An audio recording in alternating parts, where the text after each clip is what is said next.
If you need unlimited domination, clutch time, or anything else grinded, make sure you hit up Rose NBA on Twitter for quick, safe, and reliable grinding services. Yo, what is good, YouTube, and welcome back to another JC2K video. In today's video, we're doing gameplay with the brand new Galaxy Opal Paul George. 2K dropped this card basically out of nowhere this morning. The first auctionable Galaxy Opal of the year, and you could buy him in the pack market for 198,000 VC. And you could actually buy more than one. I bought this card with VC, and you can buy another one. So it's a repeatable pack. I'm not sure if that's intentional, but I guess if that is intentional, you can get yourself a Galaxy Opal Paul George for basically $50 worth of VC. Is that worth it to you? It depends on the person, but for me, it is worth it, especially with qualifiers coming up tomorrow.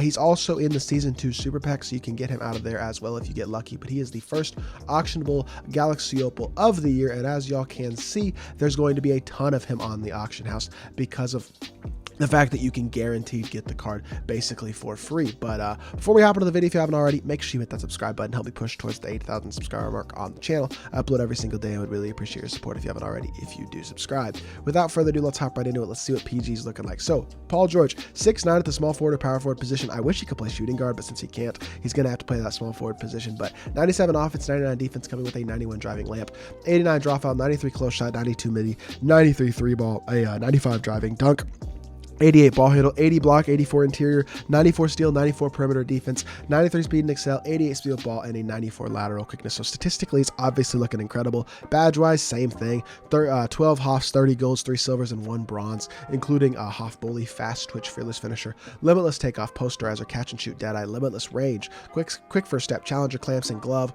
Also, gold badges like Acrobat, Agent 3, Amped, Blinders, Corner Specialist, Gray Machine, Guard Up, Slippery Off Ball, Ankle Breaker, Bailout, Clamp Breaker, Handles for Days, Hyperdrive, Killer Combos, Mismatch Expert, Ankle Braces, Interceptor, Menace, Pick Dodger, Post Lockdown, and Pogo Stick, as well as Silver Unpluckable, Vice Grip, Bronze, Needle Threader. Badges that you can actually upgrade on the card include a lot of his gold badges to Hall of Fame, also all 3 of his silver badges and his bronze badge, and then you can also add badges to him.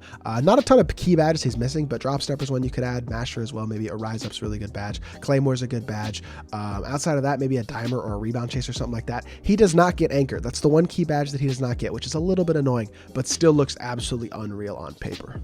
So there's one kind of like questionable thing about Paul George, and that is that he's a primary small forward, but the best small forward in the game, in all honesty, to this point, I mean, by a significant margin, is Tim Thomas. And I'm not sure this Paul George, despite how good he's going to be, and despite the fact that he's an Opal, is better than Tim Thomas, because there's a couple reasons. One, his release is not that great. It's not bad by any means. It's pretty smooth. It's decently easy to time, and it's decently quick, but it's not super fast. It's not like the greatest release in the world. It's not the easiest to get off. I don't feel like he's going to be the most consistent shooter in the world in terms of shooting under pressure and while contested and things like that, and that's going to hurt him a bit. I still think he's going to be really, really good. Hoff Limitless is an amazing shooting badge to have. He's got the Hoff Limitless takeoff, Hoff posterizer as well, so he's going to be able to shoot from anywhere. He's got good SIGs. He's going to be one of the best slashers in the game with Hoff Limitless takeoff, Hoff posterizer, Hoff bully. He's going to be able to do a ton of things at a really, really high level. As y'all saw, he's also got that normal leaner. Like, what this card is, in all honesty, I feel like is a much more versatile Jimmy Butler. He's 2 inches taller, also an elite defender, but also a better slasher, a better shooter, a better shot creator. This is basically Jimmy Butler, except better at the small forward position.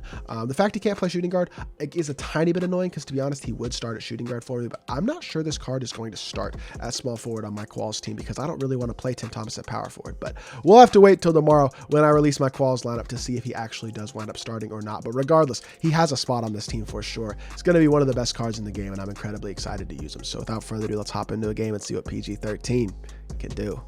I kind of feel bad for my opponent. His team, Steph, Shaden Sharp, Amethyst, KD, Bill Russell, and Cat. Not a very good squad compared to mine by any means. We got 2 Opals. We got ourselves Paul George and Anthony Davis. Definitely not a positive matchup for my opponent by any means. But let's hop into the game and let's see what we can do. So we actually do give up a dunk on that first possession, so solid start for my opponent. But let's get an immediate pick and pop here with Paul George. Let's see what his release is like. How tough is he to contest? Okay, well, if you're going to leave him that wide open, I'm sorry, what? That said 5%. We still green it. That's knockdown. That's his great shooting badges right there. He's still going to green those lightlies at a super consistent level, but I don't know why that's a 5%. This game's contest system is very inconsistent, but regardless, we do manage to come away with a stop, immediately get ourselves a nice little steal there, and Paul George is pushing the ball in transition, cross it over, walking back, hit it to that corner. That's a wide open 3 for Ricky Davis. That's green, and that's an easy 6-2 lead to start off this game. Definitely liking the way that we're starting out. Let's put PG on ball here. Let's see what he can do on the defensive end of the court. Nice little contest at 6'9". He's got great length, and that's an immediate quit. Let's hop into another game and let's keep it going. All right, unfortunately, I had to cut out the first like 2 minutes of this gameplay, or this game in this gameplay, as he draws a foul. No, he's not going to draw a foul. Hold on.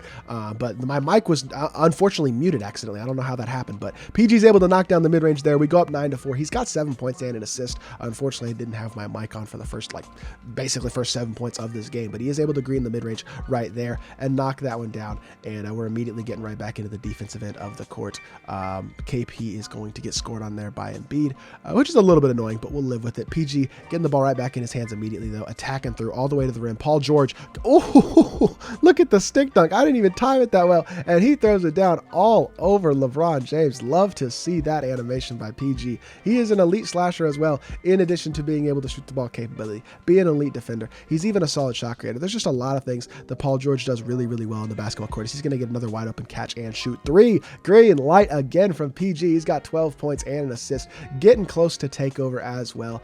I just think there's a lot of things this Paul George is going to do really, really well in the basketball court. He may not have the best release in the world, but it is still a very, very good release, and everything else on the card is absolutely that next level elite right now in my team. But let's see, walk back again, PG attacking through, yes sir, all the way, hit it inside the KP stopped cutting, and then LeBron rotated from the corner. He gets a CPU steal there, which is very unfortunate because we were in great offensive position there, and if KP had just finished his cut, he would have had himself an easy dunk, but we are still going to come out of there with a steal.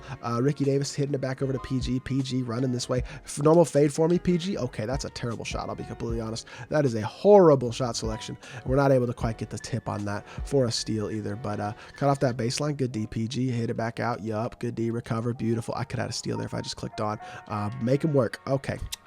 I'm giving up a bucket there, and that is just very, very poor defense by me, giving that up, unfortunately. But let's go up the baseline again. Okay, chill. What is he doing? Attack all the way. PG.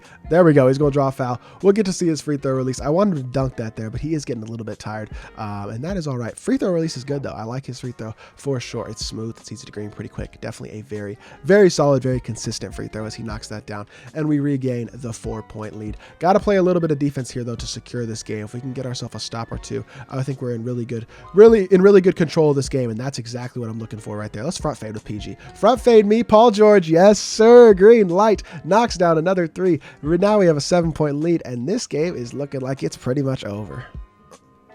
All right, PG, 5-point game, 54 seconds left. I could have thrown a lob there, to be completely honest. Does he have a takeover? Hold on. He does have takeover. Yes, sir. Sharp or lock takeover. Very sloppy possession right there. We are going to get ourselves a nice little crab mid-range at the end of the possession. It wasn't really going anywhere till the end, but PG's able to convert it into a bucket regardless, and we are now up 21-14. He's got lock take as well, which is exactly what I love to see because he's going to be playing my lock off the bench. So having that lock take is going to be very, very nice on the defensive end of the court. Behind the back again, attacking the baseline all the way. PG unfortunately gets blocked by KD. I'm forcing the normal fade there. Not a good shot unless you have created the space for that normal fade. It's a nice move to have for sure, and really, really nice to have the best fade in the game, but definitely a bit of a force there by me. As we get our 9 millionth turnover. Why? What in the world did I just see? Regardless, it looks like we're going to come out of here with a win. That was a very, very confusing animation. I was trying to icon the ball to Paul George, and I iconed X, and he shot the ball. I don't know why, but that's what happens. So it is what it is. Paul George, one more stop here would be nice. I mean, this is, yeah, he turns the ball over one more time. Can we get one more bucket with you, PG? Let's shoot a step back. Why not? Paul George, step back for 3. Not able to knock it down. I'm just trolling with that type of shot, but he does finish with 19 points, 1 assist, and 1 steal, and 6 of 11, and 3 of 7 from 3. Tie back to the main menu, and let's view the card. All right, in conclusion, Paul George is definitely a top 2 small forward in the game. He's a top 5 card in the game, period.